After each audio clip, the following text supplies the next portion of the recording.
Hark, it's an 87th Precinct Podcast bonus episode. This is the bonus episode for book 41, which was 1989's Lullaby. And it's a complicated tale of some drugs and some murders and some psychiatrists and some cholesterol, let's say. Which, yeah, so you'll know all this because you'll have listened to the main episode, because if you hadn't, that would be weird if you were listening to this otherwise. I don't know. Unless you just like the sound of people describing book covers, which you might do. That's fair enough. Which we'll do straight away, as usual. We'll dig into the book covers before we get into our look at other stuff in 1989. And I've sent these through, so I wonder if, Steve-O, you could describe the US hardback edition, which is the first William Morrow and Co. published one. The red one. It's very red, yes. Yeah, with just blocky... Yeah, it's very 1980s looking, blocky 3D writing in white and yellow with Lullaby, Ed McBain, and then as though in handwriting, the new 87th Precinct novel. So, yeah, no attempt at anything on that. So, 0 out of 10. Yeah, I'm with you on that. It's... Yeah, a new publisher, and this is their first one out in hardback, and that's what they do. Unless my research has missed something more artistic, I would say this is possibly one of the worst by simply lack of... Right, hang fire. I'm going to go to my bookcase. I'll be back in a minute. Oh, this is a very unusual circumstance. Who did you say was the publisher for that one? William Morrow and Co. William Morrow. Oh, no. See, I've got a whole heap of John D. MacDonald's which aren't that dissimilar to that. Right, okay. So I was just wondering whether it was the same, but this is Ballantine. Oh, right, okay. But I suspect these are like 80s kind of 90s US paperbacks. That kind of school of design. Yeah, I mean, it would stand out on a bookcase shelf, like in a shop, because it's so just blocky red background. But yeah, just doesn't tell you anything about the book at all, does it? No. Yeah. I'll let you describe the next one then, Morgan, which should on the list be the US paperback edition, which is still Avon Books. So it's Ed McBain in the white lettering, apart from the C of the McBain that's sort of worked in between the M and the B, which is interesting, a little bit of design. Lullaby made out in what I assume would have been embossed kind of gold letter in there, although that copy is looking a little bit worse for wear. And it's just a bit of a sort of New York street, I guess, is it? Some kind of brownstone buildings and a sort of late 80s looking car out front, and that's about it, really. A nice little quote from Joseph Wambaugh on there as well. Yeah, and it's clearly published after Vespers comes out in hardback, so because it's best-selling author of Vespers. Of course. Yeah.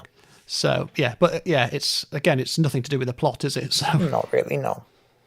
I will describe the UK hardback, which is, I don't know what colour you'd describe that mainly as. It's sort of not brown, not beige, not fawn. It's sort of, I don't know, what is it anyway? I'd say it's beige. Yeah, it's beige-ish, isn't it? Yeah, it's on the beige spectrum, let's say. But it says Ed McBain in big blocky letters at the top, Lullaby in big blocky letters beneath that, an 87th Precinct novel, and then it has a photograph of a gun to the face of someone who's sleeping, of a lady who's sleeping, which is, to be fair, more or less reflective of one scene in the book. It is. Yeah, we didn't really talk about that homicide at all, but in our defence, it wasn't one that's investigated by the 87th Precinct. So, yeah. Well done. That was a good get out, that one. That's the only reason why we didn't talk about it. Yeah, technicality. Yeah, I mean, it's all right. It could be any crime book, really, with that design. It is quite beige as well, which is not in its favour. And the last of the first editions that we're going to look at is the Final Pan paperback edition, which is also the one that I've got. Yeah, same here. I've got that one as well. So me and Steve have got this one, and we'll ask Morgan to describe his mad edition in a second. But this is basically a little sort of pink teddy bear in a cot with McBain in big gold lettering rather than a gold stripe.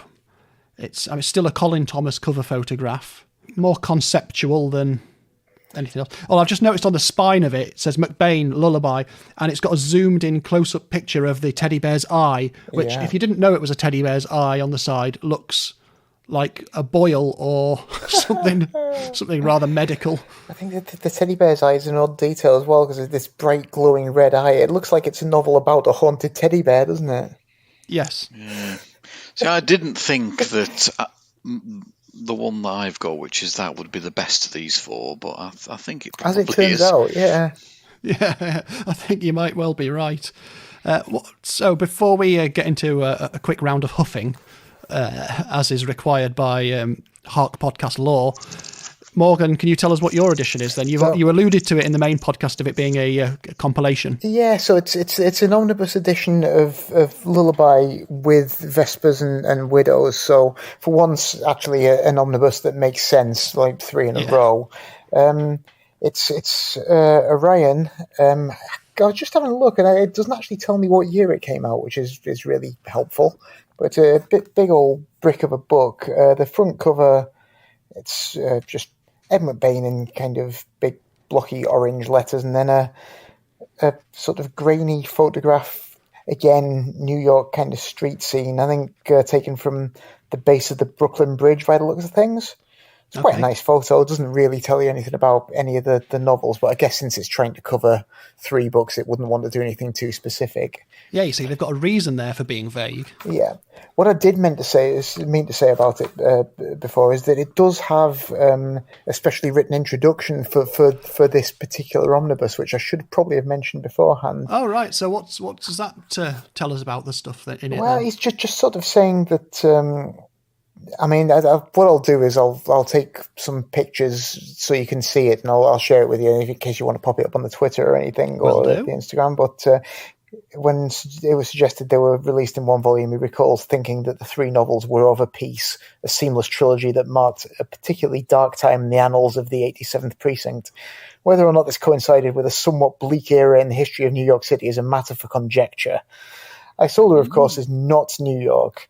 And he goes on to discuss what life was like in New York at the time. Oh, that's interesting. So yeah, it's pretty interesting. I will share that with you because it's a bit of an insight into those 3 books. And possibly as he's recovering from having had a heart attack, that might have coloured his view of things as well. He might have been feeling very down and not happy, and all the sort of psychological stuff that comes after you've had a particular type of illness like that. Absolutely, yeah. So that might all factor in. Oh, that's interesting, though. Well, Steve-O, do you want to give it a little huff? Yeah, well, this edition of mine, it looks as though it's very pungent, and I'm just giving it a very gentle one. Very musty, this. It's got like a discoloured pages a bit, so yeah. That's me done there. It's very pungent, so I'm not going very close to this. You're not going deep with that. No, it might be a new strain of COVID come out of this book. It's thus until now not been known. Well, if it can get all those Danish mink, absolutely, yeah. I'll check mine. Mine's fine. Mine's a fairly new, untouched copy. Really, it's yeah. So, Morgan, you'll have to do the pages within the bit of the omnibus, because then you see whether its odour changes as you move through. Well, it may well do, because I think the original owner appears to have spilt some water on the sort of upper part of the book, so the bit with Lullaby in actually is slightly water damaged, so it might be a bit more acrid than the rest of it. Let's see. That's disappointingly bland, actually. There's not much going on there. Washed clean. Oh, there you go. That's the bizarre thing of book smelling out of the way. What I'd like you both to do is I sent you an extra picture as well. Ooh. Oh yeah. Of a copy of the Mugger. So something that was mentioned to me when I said we were doing this book is our friend Hank Wellman mentioned that when he got his edition, that it also came with, wrapped in shrink wrap, the Mugger. Amazing. So, yeah, it came with a paperback copy of the Mugger with this really bizarre front cover on it.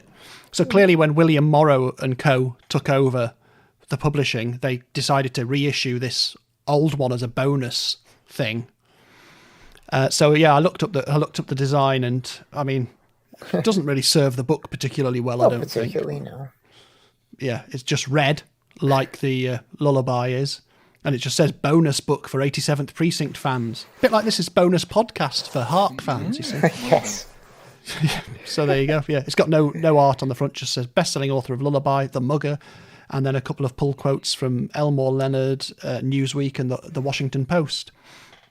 The Washington Post quote being, simply the best, which could have come from anything, really, in terms of... Tina Turner, simply the best. Yeah. Yeah. Given how much his stuff's been reviewed in quite, and praised quite a bit by Gene M. White over the years, you'd have thought they'd be able to get something a bit more specific than that, but hey-ho. Right, let's get our heads back into 1989, and let's have a little look at the charts from when this was copyright registered at the end of January. And I'm not going to make you guess because we'll be here forever because it's bonkers.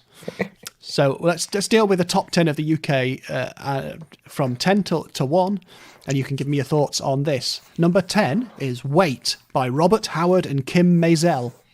Oh, yeah. No. No, doesn't ring any bells with me. I've forgotten completely. It's odd, really, because I've been watching quite a lot of Top of the Pops as it's been repeated from this period, and I don't remember quite a lot of these. That one's gone. I don't remember Erasure doing an EP called Crackers International. Ah, yeah. That I do remember. I can't remember what songs are on it. So, yeah, which is a strange name. A band called 10 City doing That's the Way Love Is. Right. However, I do remember this, as we all do, and we still hold dear to our hearts. Kylie and Jason with Especially For You. Oh, yeah. So that's Kylie Minogue and Jason Donovan, two soap stars from Neighbours who became big singing stars. Kylie's just had a new album out this past week, I think. I think she has, yes. Yeah. Jason Donovan not forthcoming with new material at the moment. Well, he does chocolate adverts, doesn't he? I know he did like a one-man show with sort of songs and anecdotes and things a while ago. He might still be doing that. Yeah, so Kylie's sort of matured and along with her audience, hasn't she? And brought in a new audience and reinvented herself. And I think Jason Donovan has sort of gone, I'm a bit of a nostalgia act. I'll play up to that a little bit, and I'm sure it's working out for him. Yeah, I'm sure he's doing fine. Number 6 in the charts, you've got She Drives Me Crazy by the Fine Young Cannibals. Marvellous. Good old pop song, that. Yep. We've got Holly Johnson at number 5 doing Love Train. Oh, yeah. So Holly Johnson's a local lad from Liverpool, isn't he? So what have we got? Number 4, Roachford doing Cuddly Toy 1989. Stormer. Yeah. And then at number 3 in January of 1989, we've got the hip happening, up and coming, rising new star Roy Orbison. We drove all night. No, you got it. Oh. What a tune. Yeah. It's an excellent tune, isn't it? It's part of the DNA of the Travelling Wilburys, that song, isn't it? So, absolutely. We've got The Living Years is at number 2 by Mike and the Mechanics. One of the worst songs ever written. Well. The Living Years. I hate it. When the kids' choir comes in, God. Didn't expect to have to give you counselling after this, but But let's see what's at number 1. Well, it's another hip happening, young, upcoming star, Gene Pitney, with Mark Almond doing Something's Gotten Hold of My Heart. Fantastic. Which was a hit for Gene Pitney back in the 60s. Yes. And then has redone it with Mark Almond alongside him. So that was the UK charts, a mix of some great pop, some horrible middle of the road stuff, and a couple of old sort of classic stars doing, pretty good stuff for the charts at the time. Dang right. In America, from 10 to 1, we will go Phil Collins with Two Hearts, on its way out of the charts at this point. At number 9, Tiffany with All This Time.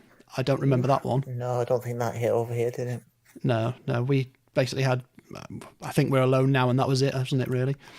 Number 8 is Don't Rush Me by Taylor Dane. Nope. Number 7, The Way You Love Me by Karen White. No. But hold on to your trousers for number 6. It's Armageddon It by Def Leppard. Bloody hell. Well, what a ridiculous play on words. Yeah. I don't really know. But where it stands. are you getting it? Armageddon It. Then you... It's, yeah. Did they play that when we saw them live? Oh, would they have done? Is that on Hysteria? It is. They probably did.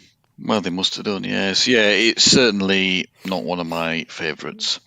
Because it's very boring and there's stupid lyrics. But seemed to get into the top 10 of the US charts anyway.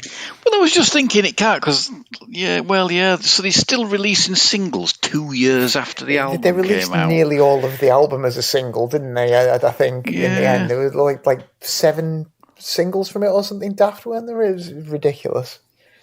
Crazy. Of them. Rocket was a single in '89 as well, wasn't it? They did keep coming. Bloody hell. Well, we move up to number 5, where it's Wild Thing by Tone Loc. Oh, Tone Loc, yeah. Tone Loc, is that how we pronounce it, is it? Yeah. Okay.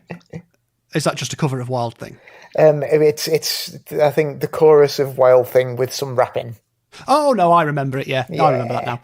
Okay. Number 4, Born to Be My Baby by Bon Jovi. Oh, yeah. Not one of their best. No. Number 3 is When the Children Cry by White Lion. Oh, God. It's sort of pop metal kind of poodle rock. There's plenty of that in 1989, definitely. Yeah, particularly in the States, I think. Yeah, not the White Lion that appears on stage with Siegfried and Roy. I don't think so. Releasing a single on the side. You got to do something in the off-season. Number 2, Straight Up by Paula Abdul. Oh, what a song. Yeah, she did some great stuff, Paula Abdul. Yeah. And number 1 is When I'm With You by Sheriff. No, not a clue. Not a clue for me either. Sheriff. You just know it's going to be really, really bad, don't you? That's anyway, that's a little snapshot of the music charts in 1989. It's a strange period. There's some amazing pop records in 1989 and that period that I remember very, very clearly. Probably about the time I started actually paying attention to some of the stuff in the charts rather than just being snooty about it because I was a child who only loved the Beatles. I mean, I'm obviously an adult who really only loves the Beatles, but it's just, there was some good stuff there. Yeah. It was the year that Now That's What I Call Music 12 came out, which was a personal favourite of mine. Okay, well, let's consider what we could go to the movies and see. What do you reckon was in the top 10 highest grossing films of 89? Back to the Future 2? Back to the Future Part 2, yeah, number 3. Indiana Jones and the Last Crusade. That's what Number I would 1. think. Yes, and we tip our hats to Sean Connery, I think, at the moment. Dear Departed. There was a Bond film, wasn't there? Which one was it? License to Kill. I guess. Yeah. Yeah, it didn't get into the highest grossing films, though. Timothy Dalton years. And it's got such competition that... Karate Kid Part 3, was that there? Yeah. Didn't get into the top My 10 God. or Tough highest. year. It must have been a bloody amazing year. Well, I'll tell you what, looking down the list of films for this year, like in preparation of this, there's some absolute bloody rip snorters. yeah. I think there is. There's certainly some that have troubled Saturday afternoon TV viewing for a long time. Yeah, definitely. So let me run it down then. So number 1, highest grossing film was Indiana Jones and the Last Crusade. Number 2 was Batman. Oh, of course. Of course. If it was so good, why are they still making Batman films? I don't know. We shall see. Then there'll be another one along eventually. Yeah. With Liverpool as Gotham. Yes, indeed. Yeah, and only struck by global pandemic and it actually affecting the stars of the film as well while they're filming it. But number 3 was Back to the Future Part 2. Number 4 was Look Who's Talking. Oh, yeah. Number 5 was Dead Poets Society. Oh, yeah. Which is a film I know lots of people love. I have never seen. You've what? I have seen it. I can't remember. Yeah, no. Yeah, it's good. Yeah, it's not as bloody great as some people. Yeah. I watched it rewatched it for the first time in probably 20 years, like maybe earlier this year. I think it was on telly. All right. It's quite good. Okie doke. Number 6 is Lethal Weapon 2. Oh, right, of course, yeah. Number 7 is The Marvelous Honey, I Shrunk the Kids. Oh, yeah, I went to the cinema to see that. I think I probably did as well. It's good. A rare family trip to the cinema, that one might have been. That's a proper bit of like old school filmmaking because we're on the cusp of like CGI starting to take over, aren't we? So this is all prop based as well as anything. So I remember there being lots of publicity about that film. Number 8 is Ghostbusters 2. Oh, of course, yeah. Which I like Ghostbusters 2. Yeah, I think I went to the cinema. Is that the one with the painting? Yes. Yeah, I definitely went to the cinema to see that. Yeah, I went to see that too. Number 9 is The Little Mermaid, which is sort of the start of Disney's rebirth as a massive ongoing concern, I think, from that point on, isn't it? After a bit of a funny decade. Huge seller on video. Number 10 is Born on the 4th of July. Oh, yeah. I noted down a couple of other films, and obviously we'll put our own picks in later as well. Bill and Ted's Excellent Adventure comes out in 1989, and they're still making them to this day. Talking about CGI, The Abyss. Oh, yeah. Which is one of the first ones to really use CGI as a key tool in its production. We've got Heathers. We've got Uncle Buck. We've got The Burbs, which is great fun. We've got the Jerry Lee Lewis biopic, Great Balls of Fire. Oh, yeah. Dennis Quaid. Yeah. I'm a big fan of music biopics, and by big fan, I mean live horrified by. We got the film Santa Sangre by Jodorowsky, which I've never seen, but reads like as mad as everything else that Jodorowsky ever did. I'm sure. And there's a Godzilla film, which I don't know if you've ever seen this, Morgan. Godzilla versus Biollante. I don't think I have seen that one. No. Well, I think it's something like the 17th of the official Godzilla films, and he's fighting Biollante, who is a genetically engineered cross of Godzilla's genes spliced with human genes and the genes of a rose. Sounds like a plant. Brilliant. Does sound good, doesn't it? I mean, I would watch it. But yeah, there's some big hitters in there, isn't there? Anyway, we'll have to see what we've picked when we get there. Yeah, there's such a big range of type of because there was loads of like franchise shite horror films still being churned out, wasn't there? Yeah. Jason Takes Manhattan. Yes, yeah. Which is what, like number 7 in the series or something, that one? At least, yeah. Yeah, you didn't mention Return of the Three Musketeers. Oh no, I didn't. Yeah. No. That was the film that killed what's his face, wasn't it?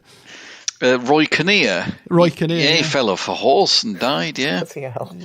Yeah. The film that killed Roy Kinnear. Says that on the DVD. There's a tagline, yeah. Oh dear. Yeah. No. The film that killed Richard Lester's career. Yeah. Well, I mean, I love Dick Lester. He's the one who did the first 2 Beatles movies and quite a lot of really good comedies, but also, perhaps getting towards diminishing returns by that point. Perhaps. But let's have a little look at some television debuts before we get onto our picks. So, because and again, I said this in terms of like stuff happening in 1989 in the main episode. I could pick a billion things. There's so much going on, and so much now that I remember personally as well. So I had to be very selective. So I've whittled down the choice of debuts on TV to like the absolute finest hand-picked things. So in America, for instance, we've got Quantum Leap starts. Whoa. So amazing, yeah. Yeah, that I've watched all of Quantum Leap a few times over, probably over the years on TV. And I remember it starting. I remember when it first started in the UK as well. So I think it was about a year later when it was just moved to Stoke. So anyway, personal memories there of that on my little black and white telly. And also we have the animation Chip and Dale Rescue Rangers. Oh, yeah. Great theme song. Great theme song. And in fact, I did watch some of it on Disney Plus not long ago in a fit of nostalgia. However, Disney Plus does not have the animation Rude Dog and the Dweebs. No. Which began in 1989. Do you remember that?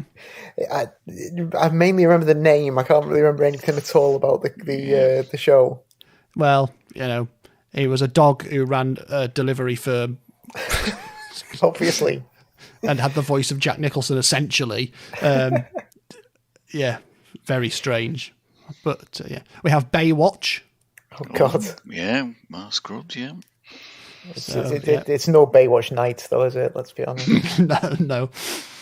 And we have a little-known show called The Simpsons starts on syndication in 1989. Fantastic.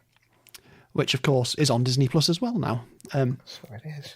So in the UK, we have, a moment's silence, though, before the end of the original run of Doctor Who. Oh, right. So that 1989 sees the end of the original run of Doctor Who, which had begun in 1963. So when did it start up again? Well, we have the TV movie in the middle of the 90s, and then it's not until in the 2000s that we get it again. So, yeah. But yeah, we end with the last episode of Survival with Sylvester McCoy in 1989. Fantastic. But what else do we get on UK TV? We get the adaptation of Marjorie Allingham's Campion stories with Peter Davison, an ex-Doctor Who himself, playing those. Very good those are, mystery adaptations.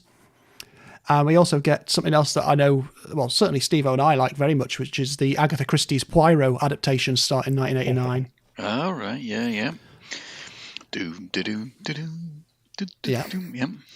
So they're still repeated ad nauseum, which is great because you will always sit and watch them usually. We get hard-hitting drama in the form of Biker Grove. Oh, now you're talking. Would someone like to describe Biker Grove for our overseas listeners? Well, it was set in a youth club in Biker, which is part of Newcastle. Yes. And I will refrain from doing an accent, but there's lots of people with thick regional accents. And a guy called Jeff with highly unusual facial hair. Yeah. It was the children's drama slot, wasn't it, essentially? It was the live-action drama after your cartoons and stuff. But Gritty northern drama. It certainly Fantastic. was. That had quite a good theme tune as well. Did. We also have the dramatic Challenge Annika. Oh. That was good. Used to enjoy that. Which was TV presenter Annika Rice being set challenges which involved her running around the country having been in a helicopter. I can't remember what the challenges actually were, but it was very compelling. And I feel sorry for the poor cameraman out to lug what is comparative to today, a massive camera around, also running after her. Yeah, it used to have to blag a load of building materials to build some dog kennels or something like that. Yeah, it was all community projects, wasn't it? That kind of thing. So they'd be given like a week, wouldn't they, to do something, and she basically had to blag everything. They were quite...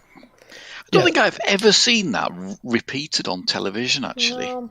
It might be on one of these channels like... was it called Challenge? There's a channel called... No, Challenge. I would have seen that if I keep my eyes peeled on their schedules, I'll tell you. Right, okay. Yeah. So basically, it's a program that's been made entirely redundant by the invention of the internet anyway. That's true. It would just be her sitting there with a smartphone, though, wouldn't it? I'd imagine. You say that, but doesn't What's His Chops do some similar programs? The guy who brought the album out. What's His Chops? Nick Knowles. Nick, that's definite Nick Knowles territory this day and age. Yeah, I think you're probably right. Yeah, this is totally isolating anyone who's not from the UK now and knows who these people are. Anyway, let's move on to at least one more very significant British television programme that debuts in 1989, and that is Bodger and Badger. Oh, God. Right, well, yeah. Which was a man, Bodger, a badger, who was a puppet, and lots of mashed potato. Yes. Yeah. Well, everybody knows that Bodger loves mashed potato. You're supposed to say. Badger loves mashed potato. Badger. Sorry. Yeah. Well, Makes it into shapes and eats it every day. Bodger was annoyed by the quantity. Everybody knows.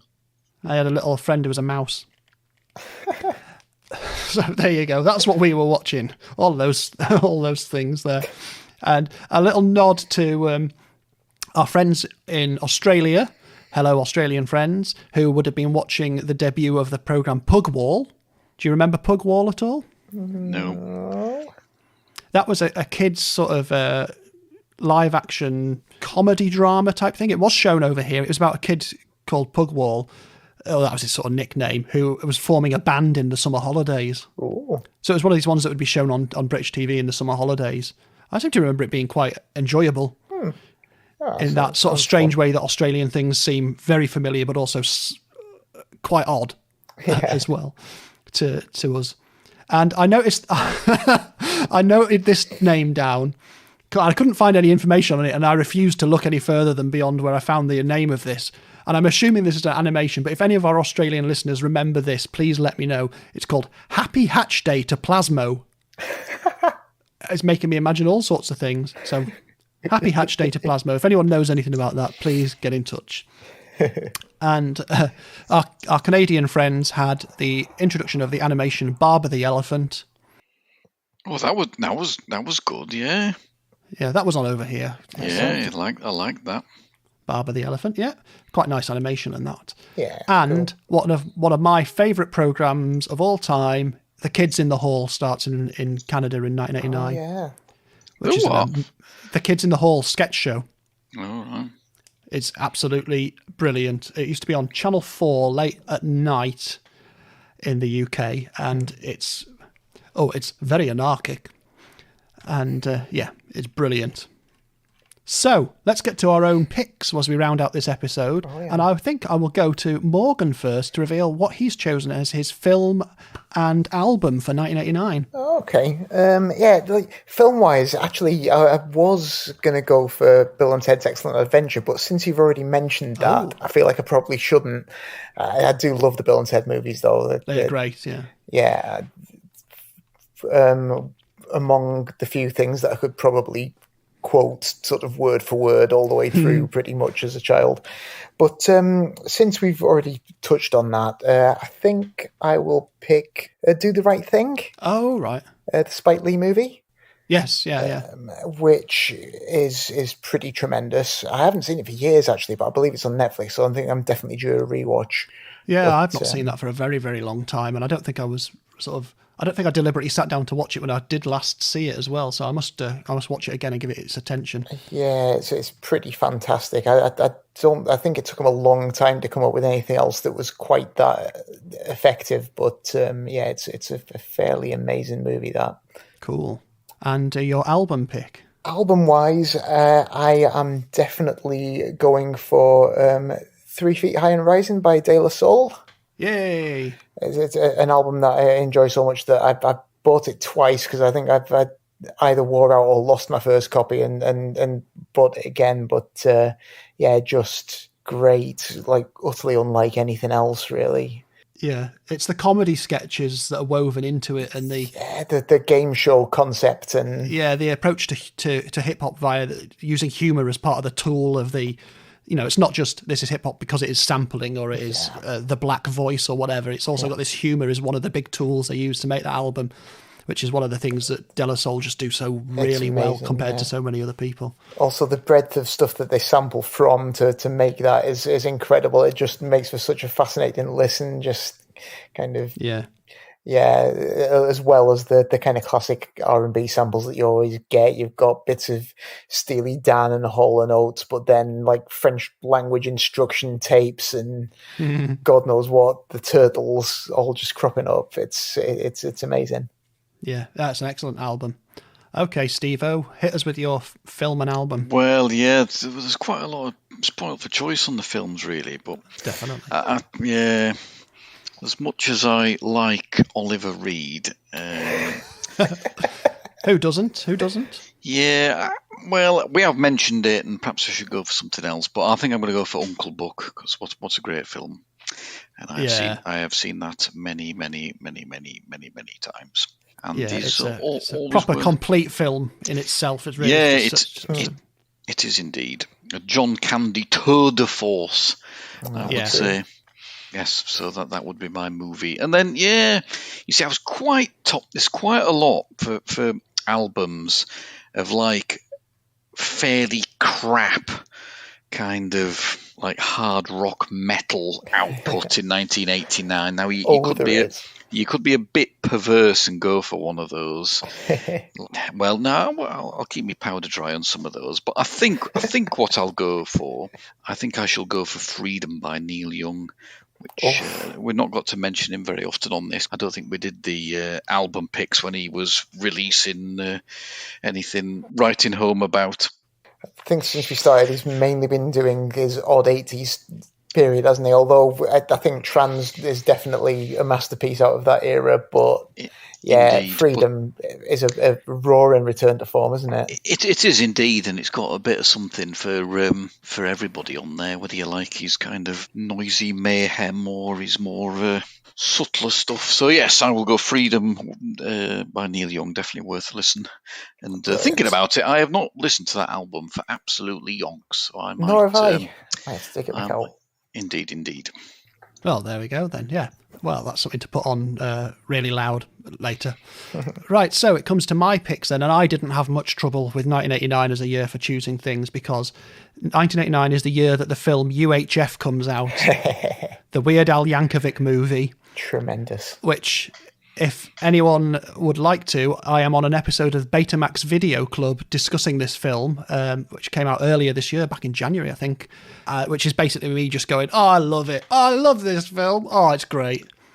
And it is. I regularly rewatch UHF. It's just Weird Al being brilliant.